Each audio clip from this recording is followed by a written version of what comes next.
Welcome to Grand Prairie Update. I'm Don Johnson. And I'm Terry Briggs. Here's what's happening in your city. America is saluting the men and women of the military on this Veterans Day.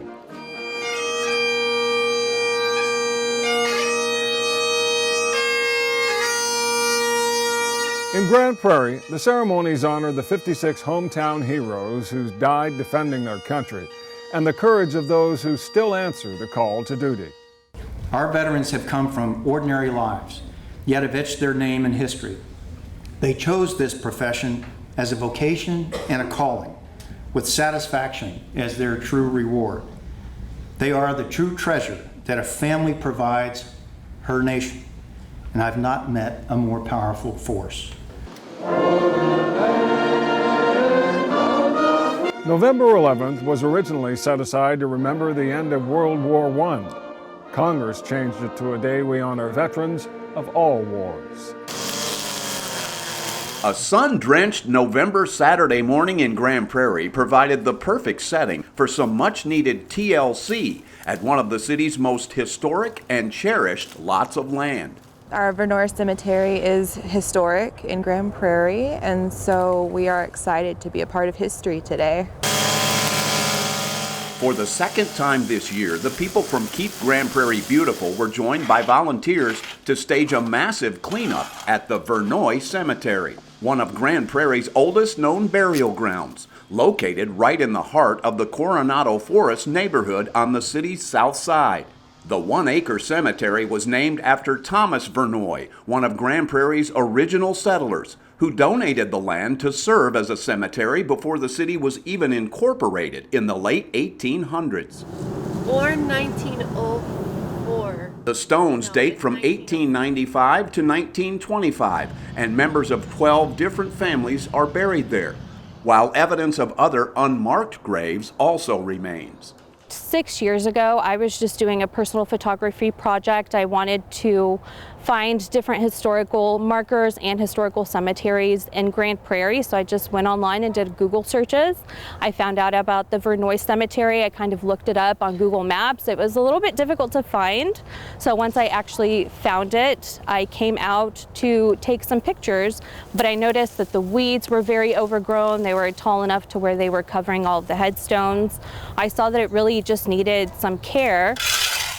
6 years later, thanks to her efforts in cooperation with Keep Grand Prairie Beautiful, it has become a permanent part of KGPB's Adopt a Cemetery campaign, which now does cleanups here twice a year and welcomes anyone who wants to help them restore or maintain the beauty and dignity of places like this.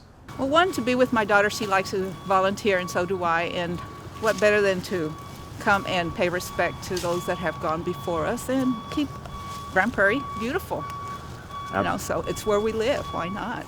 If you would like to learn more about Adopt a Cemetery or any other Keep Grand Prairie Beautiful programs, visit kgpb.org or call 972-237-8152.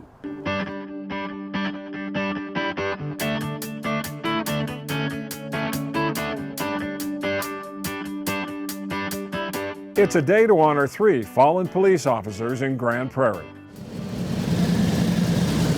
The GPTV Memorial Run is dedicated to the legacy of Officer Lyndon King, Sergeant Gregory L. Hunter, and Officer A.J. Castaneda, who all died in the line of duty. Fewer and fewer officers are here that worked with Greg. There's no officers left that worked with Lyndon.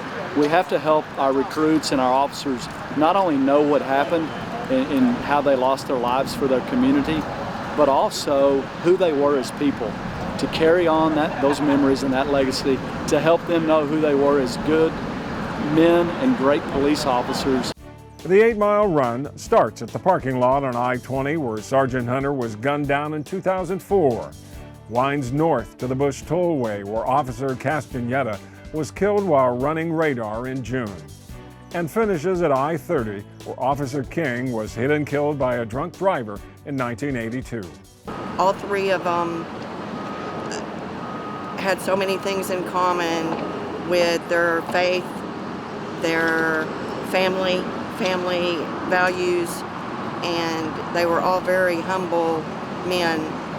I think the single most thing that's important to us survivors is that our loved one is remembered. In the Grand Prairie Police Department, the chief, command staff, the officers, the recruits, they do a fine job on doing that. You can learn more about the 3 fallen officers and the Grand Prairie Police Department by visiting grandprairiepolice.org.